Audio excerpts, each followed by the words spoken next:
পঞ্চগড়ের প্রান্ত ছুঁয়ে ভারত সীমান্তের কোল ঘেঁষে 15 শতাব্দীর নীরব সাক্ষী হয়ে দাঁড়িয়ে আছে মহারাজার দিঘি। গত 14 এপ্রিল সেই দিঘির পাড়ে জেগে উঠেছিল নববর্ষের উৎসব। 10টি ঘাটের পাথরে পাথরে বেজে উঠেছিল হাজারো পায়ের নূপুর।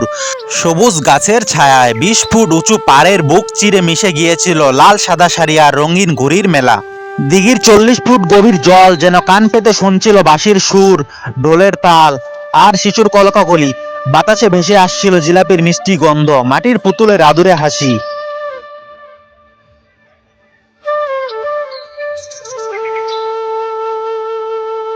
আসসালামু আলাইকুম সবাইকে। আশা করি সবাই অনেক অনেক ভালো আছেন। তো ফাইনালি চলে আসলাম আর একটা নতুন ব্লগ নিয়ে। তো আজকের ব্লগটা কি নিয়ে হচ্ছে সেটা অবশ্যই টাইটেল এবং থাম্বনেল দেখে অনেকে বুঝে গেছেন। আজকে আমি আপনাদের নিয়ে এসেছি পঞ্চগড় জেলার ঐতিহ্যবাহী মহারাজার দিঘি মেলাতে। গত 14 এপ্রিল এখানে বিশাল একটা মেলা বসেছিল। আর সত্যি কথা বলতে এই মেলার পরিবেশটা ছিল একদম অন্যরকম। তো বন্ধুরা, ভিডিওটা একদম শেষ পর্যন্ত দেখবেন, কারণ এখানে রয়েছে মজার খাবার, নানা রকম দোকান, গ্রামীণ খেলাধুলা, মানুষের ভিড় আর দারুণ একটা মেলার ভাইব। চলুন তাহলে শুরু করা যাক আজকের মেলার ভ্লগ। বন্ধুরা, এই জায়গাটা হলো মহারাজার দিঘি। পঞ্চগড় শহরের খুব পরিচিত একটা ঐতিহাসিক জায়গা। এই দিঘির চারপাশে প্রতি বছর মেলা বসে এবং দূর দূরান্ত থেকে মানুষ আসে। আপনারা দেখতে পাচ্ছেন চারদিকে মানুষের ভিড়, হাসি আনন্দ, ছোট বড় সবাই মেলায় এসেছে। একটা কথা বলতে হয়, এটা শুধু মেলা না, এটা গ্রাম বাংলার একটা উৎসব। বন্ধুরা, মেলার সবচেয়ে সুন্দর দিক হচ্ছে এখানকার দোকানপাট। চারদিকে সাজানো আছে বিভিন্ন রকমের স্টল। এখানে আপনি পাবেন খেলনা দোকান, কাপড়ের দোকান, হ্যান্ডমেড জিনিস, কসমেটিক, ছোটদের নানা রকম মজার আইটেম। এবং সবচেয়ে মজার ব্যাপার হলো এই মেলার দাম দর তুলনামূলক কম, তাই অনেকেই শপিং করছে। আপনারা দেখতে পাচ্ছেন কি পরিমাণে মানুষ কেনাকাটা করছে, একদম জমজমাট অবস্থা।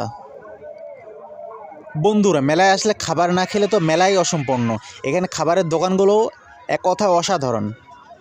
এখানে পাওয়া যাচ্ছে ঝালমুড়ি, ফুচকা, চটপটি, বেলপুরি, জিলাপি, নাগরদোলার পাশে আইসক্রিম দোকানও, আর বিভিন্ন রকম ভাজা পোড়া। আমি এখানকার খাবারের গন্ধে বুঝে গেছি আজকে ডায়েট থাকবে না। বন্ধুরা, এখন আমরা চলে এসেছি মেলার সবচেয়ে আকর্ষণীয় জায়গা নাগরদোলা আর রাইড সেকশনস। এখানে ছোট বড় সবাই মজা করছে, অনেকে নাগরদোলায় উঠছে, অনেকে চেয়ারে বসে দুলছে, আবার অনেকে ছোটদের খেলনায় ব্যস্ত। সত্যি বলতে নাগরদোলার আলো আর মেলার শব্দ একসাথে মিললে একটা সিনেমার মতো ফিল আসে। আর এই জায়গায় মানুষের হাসি আর আনন্দ দেখে মনে হচ্ছে মেলার আনন্দ কোনো বয়স মানে না। বন্ধুরা, পঞ্চগড়ের এই মেলায় সবচেয়ে ভালো লাগে এর গ্রামীণ ঐতিহ্য আর মানুষের সরলতা। এখানে শুধু মানুষ কেনাকাটা করতে আসে না, এখানে মানুষ আসে একটু সময় কাটাতে, পরিবারের সাথে আনন্দ করতে, পুরনো বন্ধুদের সাথে দেখা করতে। মেলায় হাঁটতে হাঁটতে দেখলাম অনেকেই পরিবারের সাথে এসেছে। ছোট বাচ্চারা খেলনা কিনছে, মা বাবা তাদের আনন্দ দেখে খুশি। এমন একটা পরিবেশ সত্যিই মন ভালো করে দেয়। এবং সবচেয়ে ভালো লাগলো, সবাই খুব শান্তভাবে মেলা উপভোগ করছে, কোনো ঝামেলা নেই, শুধু আনন্দ আর আনন্দ। বন্ধুরা, এই যে আপনারা দেখতেছেন মহারাজার দিঘি, এটার পানির শান্ত পরিবেশটা সত্যিই অসাধারণ। একদিকে মেলার কোলাহল, আরেকদিকে দিঘির শান্ত বাতাস, এই দুইটা মিলে একটা অসাধারণ কম্বিনেশন তৈরি করেছে। দিঘির পাশ দিয়ে হাঁটলে মনে হচ্ছে যেন প্রকৃতির মাঝে একটা উৎসব চলছে।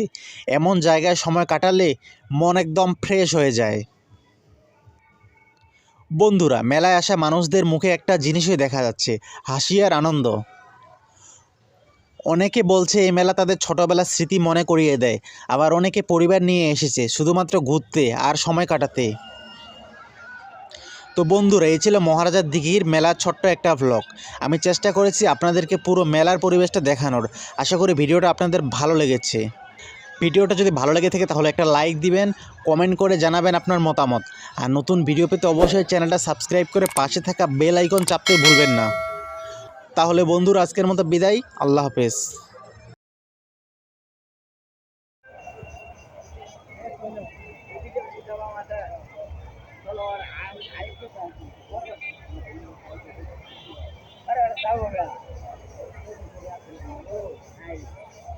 ভাই কিছু কটা দিবি নাই রে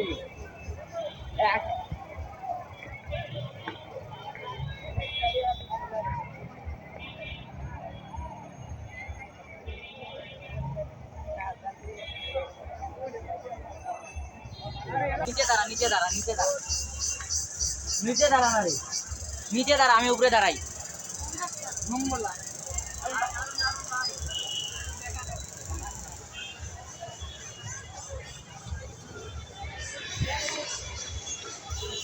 প্রকৃতিতে কিছু ছবি নেই।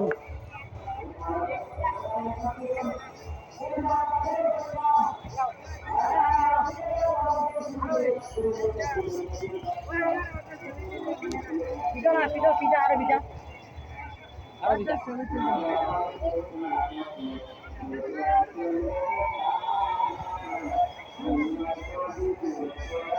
কিছু মানুষ গেলেন ভিডিও করে।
ভাই মাথার মধ্যে কেন আসে না, একটু জায়গা একটু জায়গা।